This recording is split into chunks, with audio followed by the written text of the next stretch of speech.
Welcome to Beyond the Page, the official podcast of Choice, the magazine of professional coaching, where we bring you amazing insights and in-depth features that you just won't find anywhere else.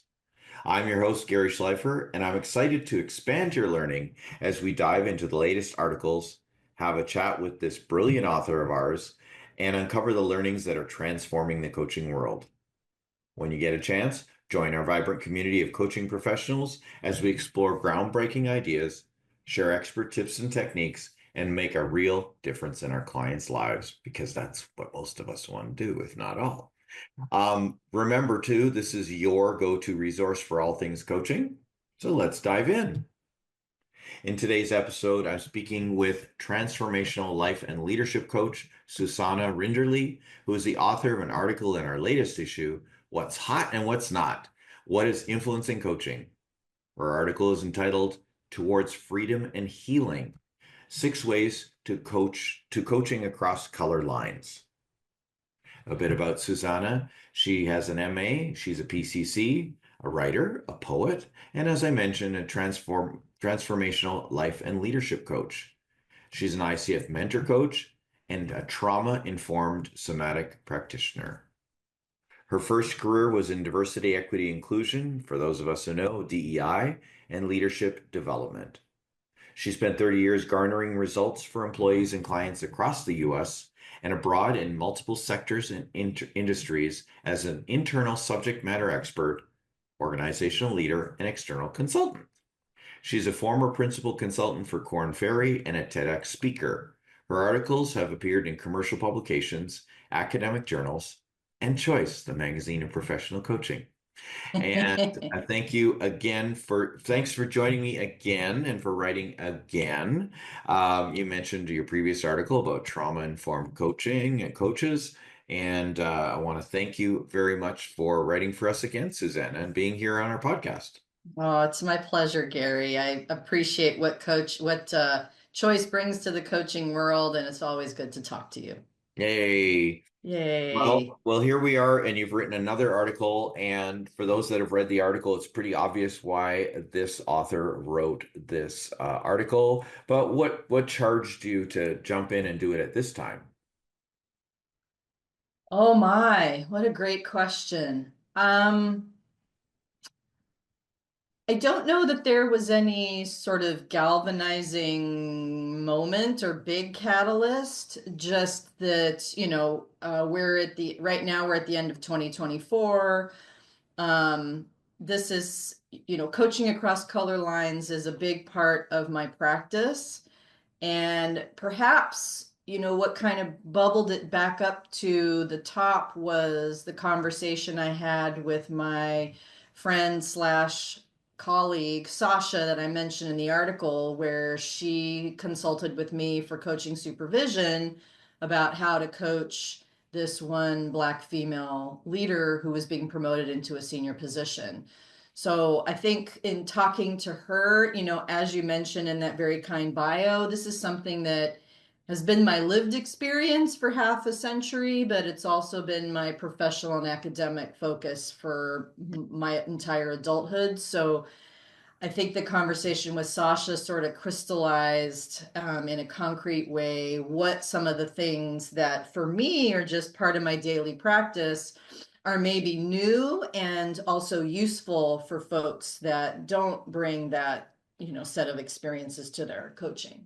Yeah. In your article, Yeah. you identify yourself as a racially ambiguous, multicultural white person who has spent most of her life around BIPOC, more of her life around BIPOC than white people. So how would you describe how you identify yourself? Because it's not obvious to me.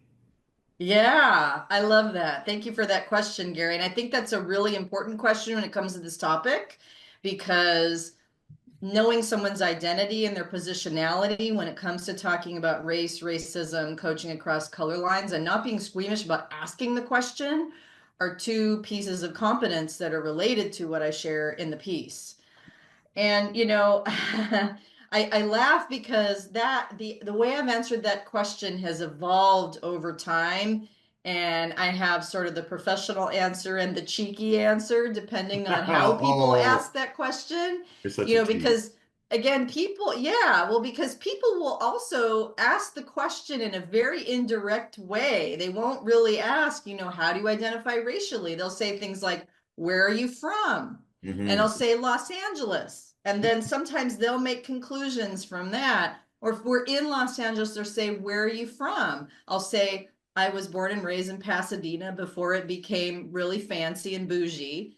And sometimes they'll ask, well, where are your parents from? And I'll say, well, my dad's from New Orleans and my mom grew up in San Fernando, Pacoima.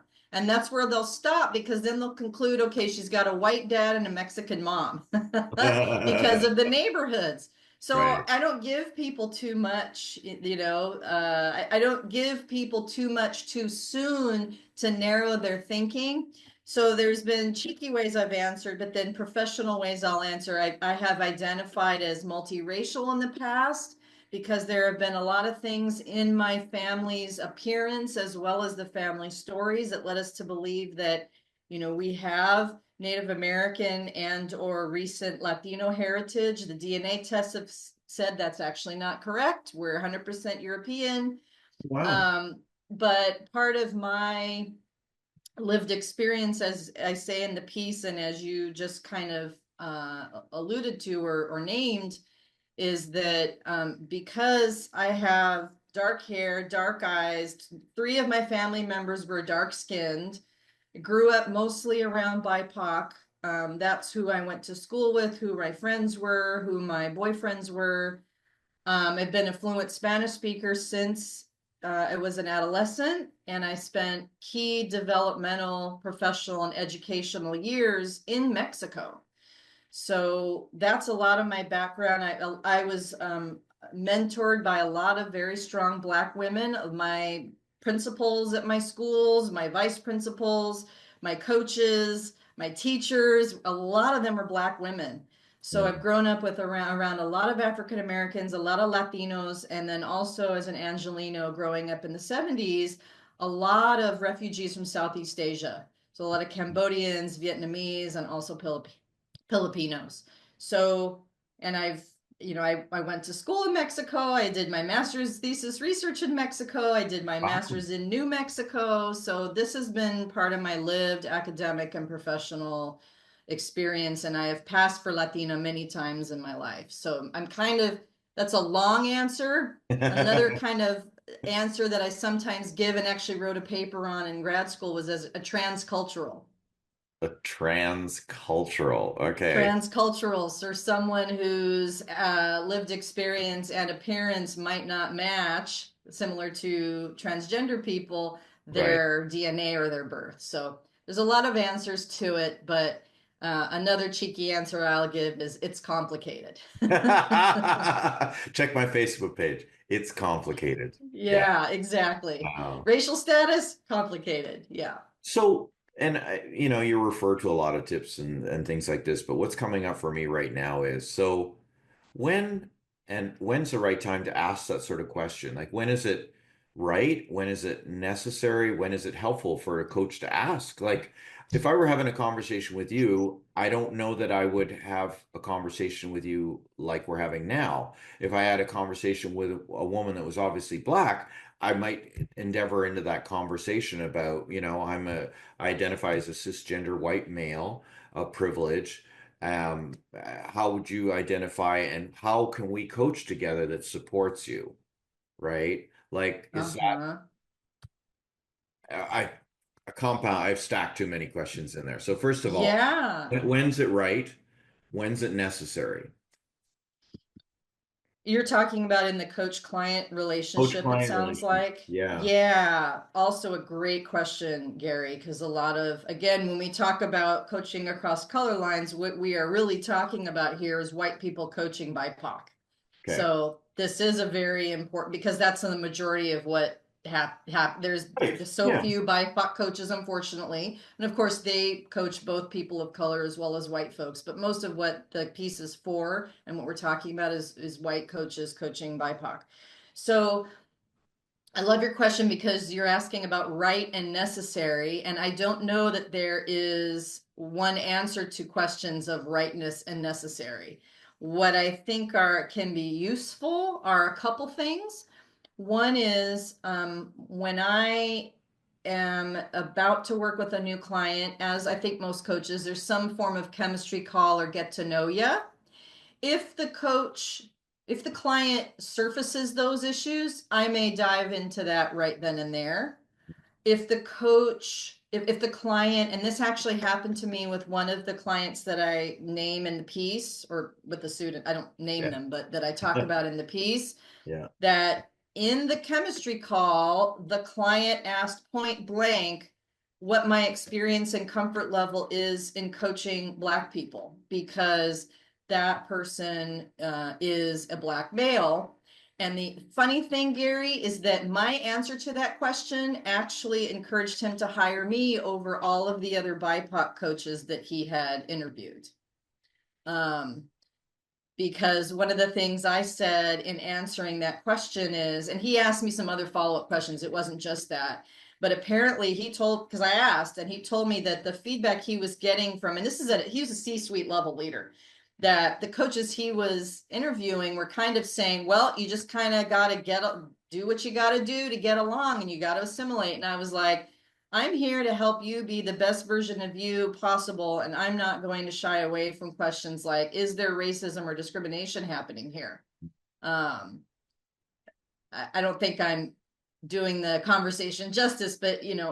and I'm not trying to say, look at me, look at me. I'm trying to say this is an example of having a frank conversation and having the orientation that I do to coaching across color lines made a difference, not only in terms of working with that client, but the results he ended up getting.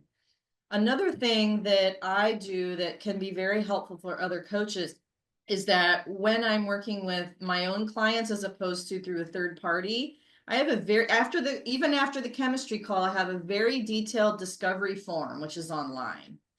Almost all of the questions are voluntary. I may have talked about this in our previous interview around trauma-informed coaching, but I ask questions about how do you identify racially? What was it like growing up? What's your spirit? How do you identify spiritually, if any? What other languages besides English do you speak? What's your cultural background? So I ask all of that up front as well. Um, I'd say the third thing, Gary, when it comes to, maybe not, maybe right, maybe necessary, but certainly useful, would be when things start to, there's a way that it's like playing double Dutch jump rope. Right. You kind of watch the ropes and it's like, oh, there's an entry. There's There's an the entrance entry. right there, right? um, I can sense and notice, and I think coaches that listen deeply can, and also have racial and power fluency, can notice these moments where it's like they want to say a thing or they're starting to touch around the edges of, I don't think I'm being treated fairly at work, or I feel like I'm an imposter, or I don't know if I can trust this person or if I'm in the right place. And I might, kind of again touch gently around the edges of, um, how do you identify racially? Mhm. And again, it's a very fluid, casual question. It's not like, I don't know if I want, and just like, how do you identify racially? Or do you identify as African American, or is there another, because I can see them, right? You're like, Right. do you Right. identify as African American? How do you identify? Oh, I identify as such and such. Good. Well, how many other people like you are in your organization? Or where are you in terms of, the demographics of your team or whatever? Or I said this years ago to another colleague who happened to be a Black woman as well as queer. I would say, well, how much is your identity as a Black queer woman part of what's showing up in the way that you're making decisions in this situation, or the way that you feel like you're being Right. treated? Oh my gosh, like I never even thought of that. So there are ways that I can kind of ask indirectly as relates to whatever's showing up in the coaching or the chemistry call. Then Yeah. again, the intake questionnaire can help, and just flat out asking someone without it being a thing. Well, you When I bring do up a this in my really personal life, sometimes I'll guess, I'll go, are you Laotian or Cambodian? And they'll say, oh, I'm a Cambodian. And they'll be impressed that I even know to guess which two. And then we'll have a conversation. But it's not weird if you approach it with this kind of human lightness in my experience. That's interesting because I'm sitting here thinking, if I when I see my clients, they're obviously a person of color. Do you still ask and you're suggesting we still ask the question, how do you identify? Yeah. Which And sometimes which making a kind of guess. takes me back. I'm kind of like, isn't it obvious? But, and to your point, I wouldn't think of asking you because I would just assume you're a white woman, Right. right? So, Right. and But even asking yeah. that question shows a certain level of racial, cultural, and power fluency because people are also biracial or multiracial. People are also intersectional, you Mhm. know. So I may present as a black person, but I'm actually Caribbean, or I am from, you know, the continent of Africa. I'm from Sudan, or I'm from Kenya, and that's important to my identity. I wasn't born in the United States, or I'm Mhm. actually Cambodian and not Vietnamese. That can matter to Yeah. people. And if they say, well, isn't it obvious? You could say, again, if you just kind of relax into it and go, well, I was guessing Southeast Asian of some kind, Right. but is there another, is there some other way that you identify that feels Mhm. important? And they might say no, and then we move on. So if Yeah. they get awkward about it, we meet it in kind, but I think it's the awkwardness about even asking or having the conversation that starts to get coaches. Right, exactly. And I've learned over the years that I am open to making mistakes and open to feedback on the mistakes that I make. Yeah. And so that gives me the courage to ask the question. And interesting, you should say that about African. One of my best friends is from Cote d'Ivoire, and Oh, you can't tell because he doesn't have an accent. If anything, he lived in the States for a while. If anything, he has a bit of a Philly accent. So there you've got this black man from Cote d'Ivoire via the US. And I don't think I would have asked the question if he was a client. And I'm learning to ask the question because to your point, in the coaching, how does this impact your decisions as a leader? How does your identity? I ask about your identity because I want to know about your lived experience so that I can help coach you on the challenges that we're talking about, that kind of thing. Yeah. yeah. And And, and I, yeah, go ahead. Well, and I can hear maybe some of our listeners or watchers having some dialogue inside as they're listening to this, saying things like, well, that doesn't matter, or it shouldn't matter. Hmm. And that's not correct. Yeah. It does matter. It matters to those clients. And whether or not it should is really a question about racism and power. Hmm. If if racism didn't exist, I don't think we would feel as squeamish as talking about this because we think that what we're doing is we are surfacing a marginalized identity that is power under, which in a way we are. But even in doing that, there's empowerment and there's connection and there's rapport that's happening. There's let's get through the BS and let's really get to the nitty gritty of what's going on. Now, it is also true, and I touch on this in the piece, that many BIPAC people don't want to talk about this. They don't feel that they're being discriminated against or they don't experience racism. And so we meet the client where they're at. We ask the question, we notice what they're, to your point, and I say this in the piece as well, getting good at rupture and repair is part of all healthy relationships, and that includes coaching. Okay, I can see that that's not something that is alive for them right now. Moving on. It may shift at some point, but we don't bash people of color over the head with their race. Yeah. But the reality is that we perceive and treat people based on the way that they show up physically, and ignoring that reality is part of what gets in the way. Mhm. Well, and you said it quite well. There are 6 steps in your article, and one of them work for us to do is believe the client and validate their reality. So being with them, and that's what we're trained to be as coaches.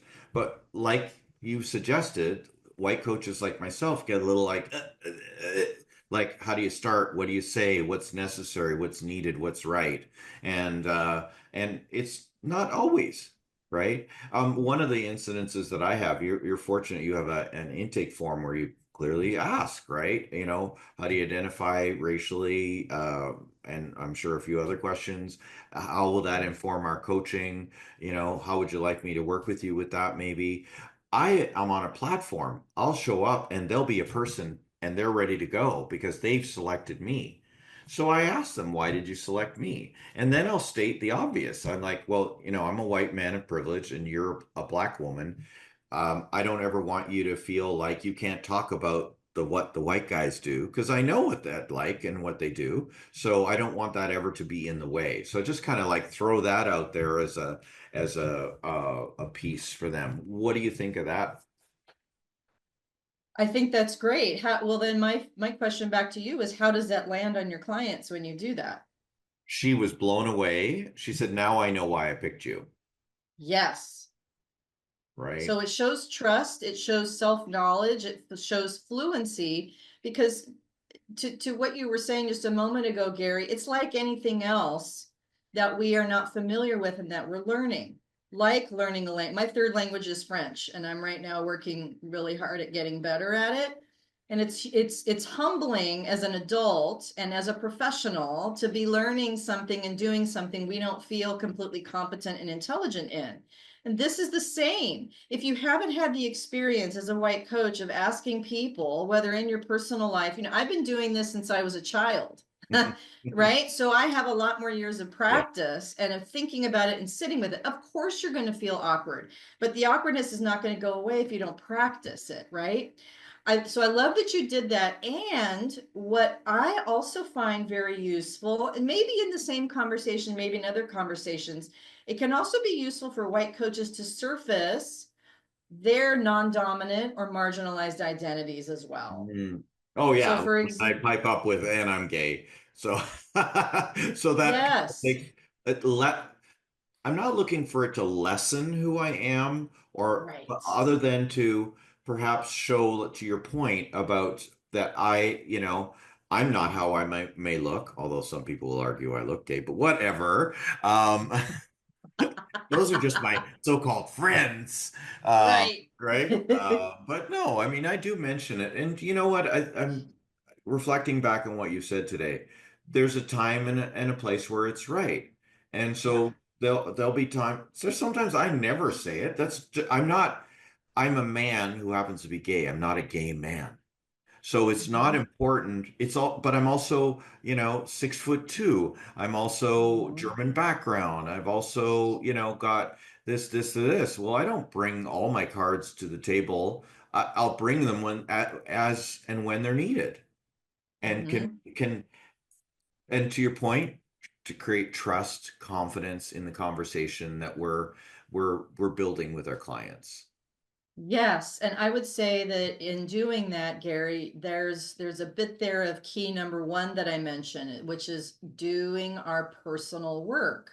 So knowing who we are, knowing what those identities are, knowing what they mean in terms of our experience and what we receive and don't receive in the world as a result, gaining fluency in the language is part of that process because there are also identities that we have that we may not consciously surface, but they're always there. They're always a part of our lens, our filter, how others perceive and treat us, etc. So at the right, and this is also part of the competency of coaching presence.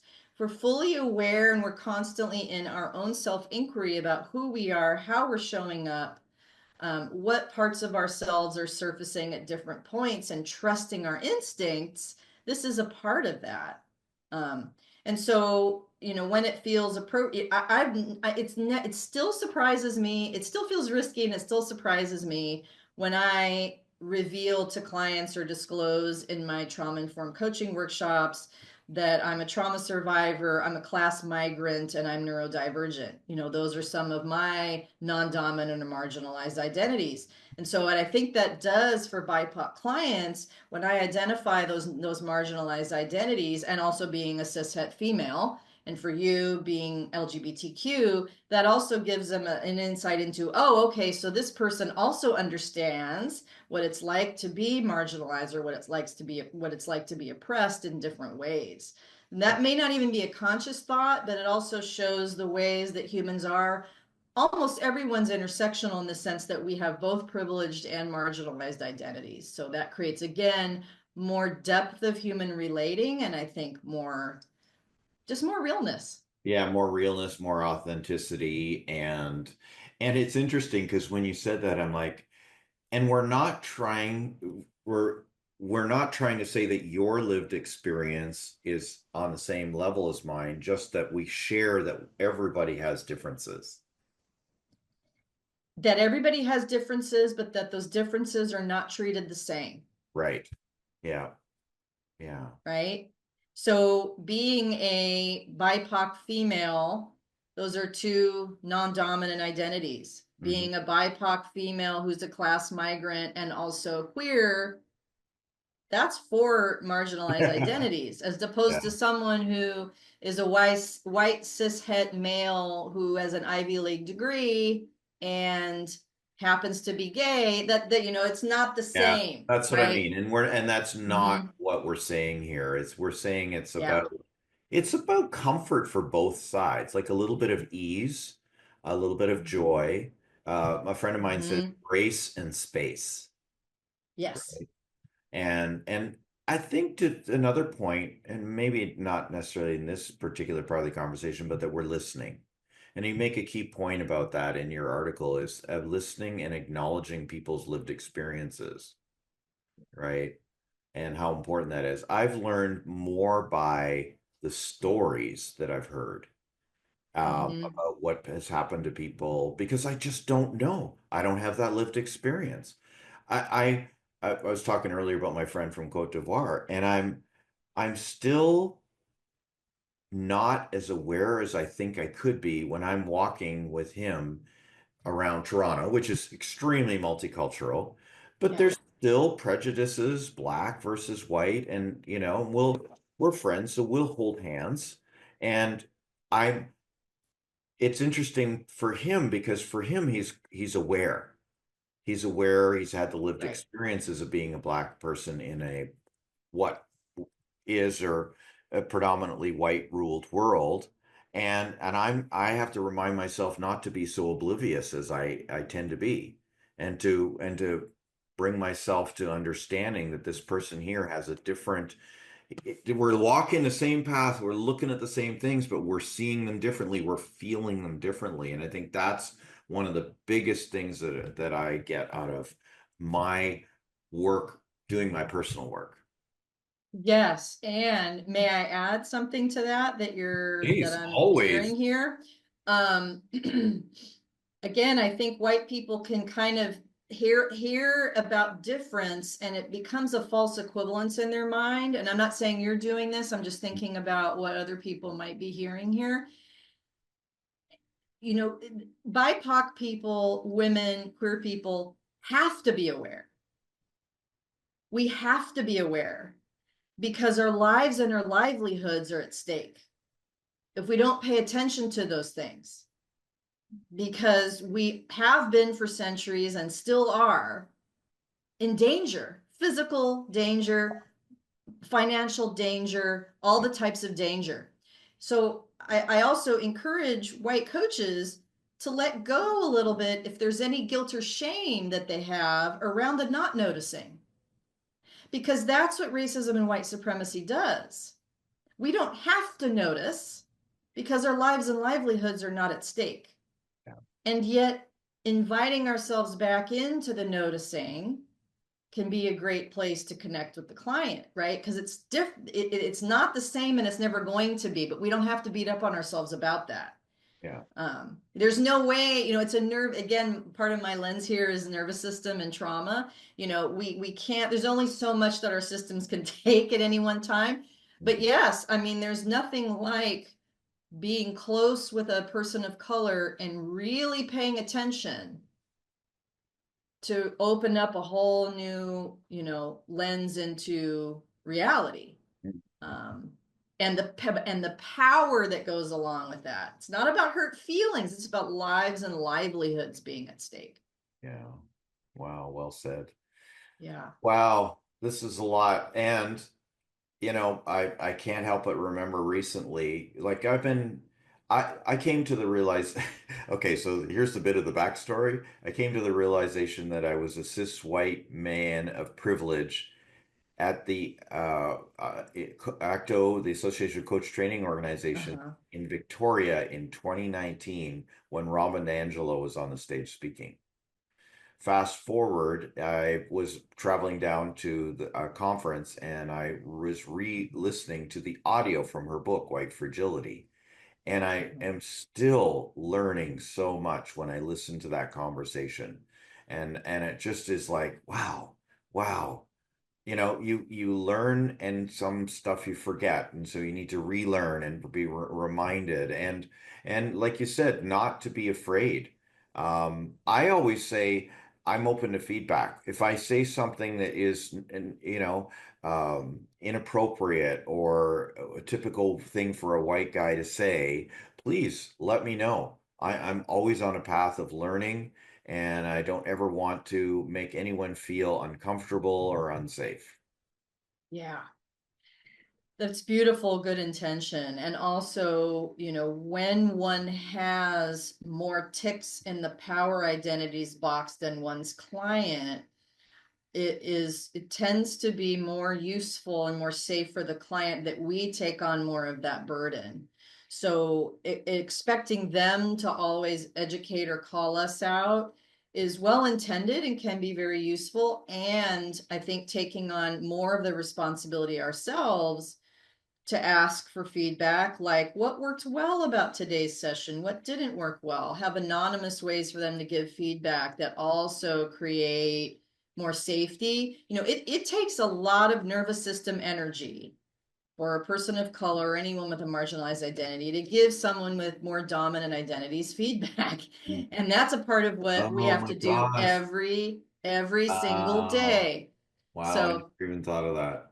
right. So again, it's not that I applaud you doing that. And again, as you or any of our listeners, or including myself, continue on our journey, continue to get curious and creative about additional ways that we can individually in that micro ecosystem of the coaching relationship, even out that power imbalance just a little. And that's why asking the question ourselves as a white or white presenting coach, how do you identify, the fact that we ask it first makes a difference, because here we are in our whiteness and in that power position asking, instead of making it be all the emotional labor and the burden falling on that marginalized person to do all the work. Wow, thank you. Great advice, Yeah. great guidance. As always, as always. Oh my gosh, we could talk about this forever, but Yeah. the time has come to say, what would you like our audience to do as a result of the article and this conversation? Wow, Gary, time flies when you're having fun, I right? know, Always right? enjoy talking to you. Same as last Yeah. time.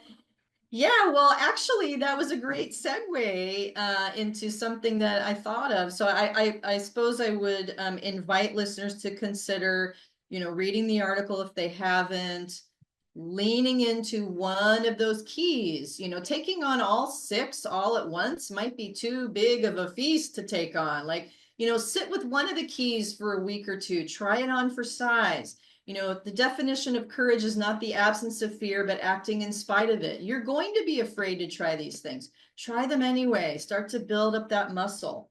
I recommend two books, one of which really speaks to a lot of what you and I have talked about today, Gary. Cast by Isabel Wilkerson and My Grandmother's Hands by Resmaa Menakem. Those are both African American, people of color, excellent books. There, of course, are many, but those are two I really Yeah. recommend for white coaches. Um, you can, and then kind of the segue is, if you have feedback, offer your feedback about the article. What do you, especially if you are a BIPOC coach, what do you disagree with? What do you want to push back on? What do you want to add some color or flavor to? Yeah. White coaches, how have you leaned into any of these keys, and what have you found? What's been your lived experience? Mhm. And if folks would like to get some training in trauma informed coaching, which is one of the one of the keys, being trauma informed is essential for working with BIPOC. I offer that. I'm also a mentor, coach, and a supervisor. I'd be happy to work with anyone. And they can follow me on social media at Susana Rinderle, or check out my website at wordswisdomwellness.com. Wordswisdomwellness.com. Or traumainformedcoachingusa.com. Traumainformedcoachingusa.com. Got it. And Yeah. we'll put that in the down below, as they say on the audios, so you can find it there. Oh my gosh. Thank you so much, Susana, for joining us for another episode of Beyond the Page. I truly appreciate your wisdom, your authenticity, your ease in having these conversations. Difficult conversations in a way, sometimes Yeah, difficult for for some sure. of us to get started or to keep going. So thank you. Absolutely. You're welcome. And thank you so much for inviting me. It was a pleasure. Well, hey, you started it. You wrote for us. I did. I started So you have to it. write for us again. It would be my pleasure, Gary. Thank you so Yeah. much for doing what you do and what you contribute to the field. Oh, thank you. Yeah. That's it for this episode of Beyond the Page. For more episodes, subscribe via your favorite podcast app, probably the one that got you here. If you're not a subscriber to Choice Magazine and you're watching, you can sign up for a free digital issue by scanning the QR code in the top right-hand corner or by going to choice-online.com and clicking the Sign Up Now button. Thanks again, Susanna. My pleasure. Till I'm next time, folks. I'm Gary Schleifer. Enjoy the journey of mastery. And yes, until the next time.